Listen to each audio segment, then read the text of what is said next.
Hey guys, how's it going? My name is Adam. Today I'm going to show you how to enable Face ID for App Store. So as you can see right here, this is my App Store and everything, and make sure that you log in with your account on iCloud, of course. So what I'm going to do, I'm going to just go back to your screen and go ahead to the main settings. In the main settings, what I'm going to do first, I'm going to just go ahead to the general, and what I'm going to do, I'm going to just go ahead to the software update and double check if the if your phone needs to be updated, because if it does, that means that your app store will be updated as well, as long as even the notes in even any other apps that's been powered by Apple.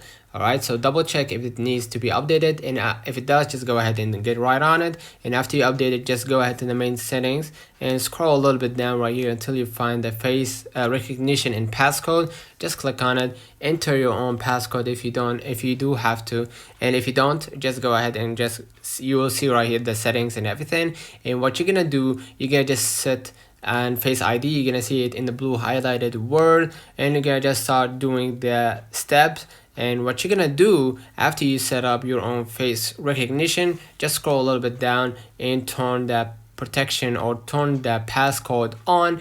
And basically what that does is it's gonna add another layer of protection to your to your iPhone.